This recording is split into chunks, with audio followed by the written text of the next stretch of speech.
This story is not about a ghost or an encounter with a creepy stranger.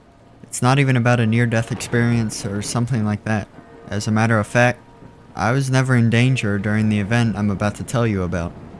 Nonetheless, it's a disturbing memory that I will carry with me until the day I die. I grew up in a small city, the kind of place you could barely call a town if it wasn't for the sheer number of people living there. Downtown was only a couple blocks long, and in the middle of it was one of the biggest buildings in the area. It was a local movie theater, named after the city. I remember going there when I was very young, about 7 years old, and watching the first Pokemon movie.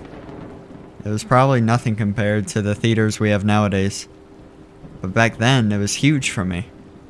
So when a few years later I heard the cinema was going out of business, I felt really sad about it.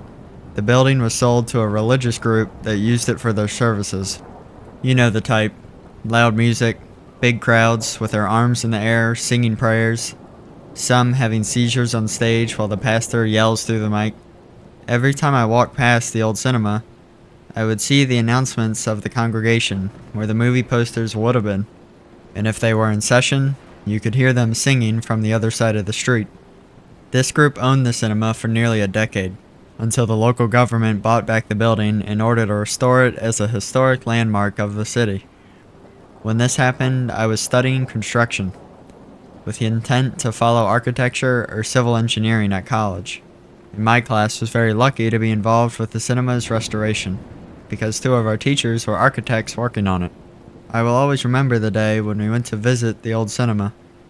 Our class was small, only a handful of students, but we were all about the same age, so we all shared childhood memories of when the cinema was operational. We ran through the corridors of the auditorium, sat in the chairs just like we did when we were little kids, and began stomping on the wooden floor with our feet, filling the entire room with the echoes of our drumming and our laughter.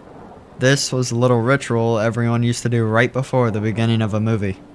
Once nostalgia time was over, we went back to the purpose of our trip and began to survey the building.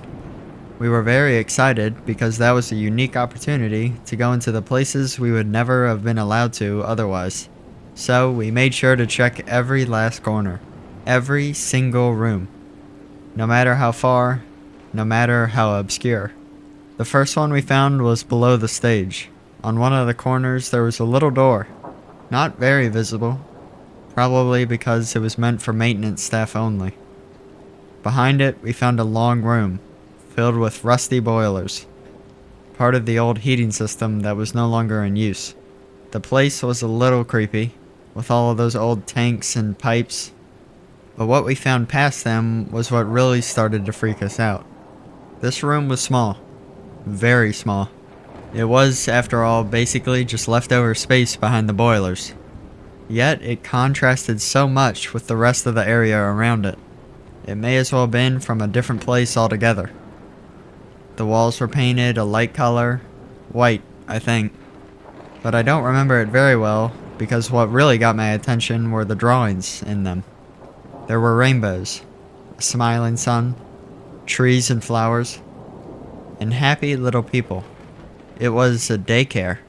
The whole class and teacher gathered to see the discovery. We were all very confused about the strange placing of this room. We could understand the need for a place to keep the kids that were too little to be amongst the crowd during prayers, or maybe the ones of the people who worked there. But the placing was just odd.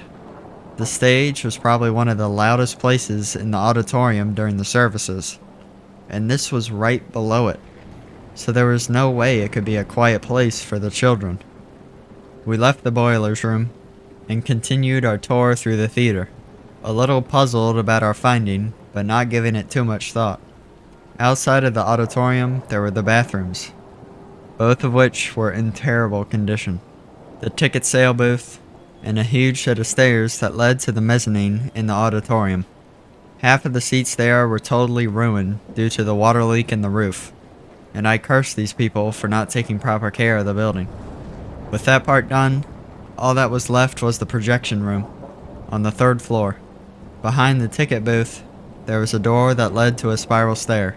I don't remember how tall it actually was, but it must have been over 10 meters of metallic steps without a single resting spot. I wasn't exactly an athlete, but I could walk several kilometers with no problem, and rode on a bike to and from school every single day. Yet, by the time I reached the top of the stairs, I was exhausted, and I wasn't the only one. All of my classmates complained about how hard it was to walk up there. After a short break to catch our breath, we moved on to explore the third floor. It was roughly a narrow passageway with a couple of divisions to form different rooms, but it was more than enough for what it was made for. The first room, from the stairs, was a storage deposit, probably where they kept the movies and other equipment, and except for some trash, it was mostly empty. The second room was the one we were all excited to see, the projector room. The old machine was so big that it was still there, and there was even some pieces scattered around it. It was quite a piece of history, and we were all very thrilled to check it out. So no one really bothered to move on to the very last room until we were about to leave. And there we saw it again.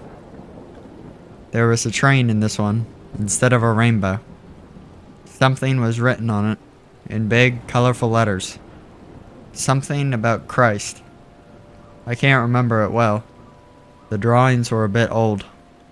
The paint slightly peeled from the walls. But the colors were just as cheerful as you would expect for a place where children play. My heart sank to my stomach as I came to the realization of what this place really was. The one behind the boilers probably serving the same purpose. I took notice of how isolated that room was. Literally the furthest away you could possibly get from anyone else. I thought about the 3 floors of stairs, and imagined what it would have been like for a child to walk all the way up, only to end up in that room. The room with the colorful train on the wall. My classmates and I exchanged horrified expressions, as I knew they were thinking the same. We never visited that theater again, even though we continued with the restoration project for several months, and we never talked about those 2 rooms. But this is the kind of thing you think happens in some place far away. You never imagine it can happen in the very same town you live, in the very same building where you watched a Pokemon movie when you were 7 years old.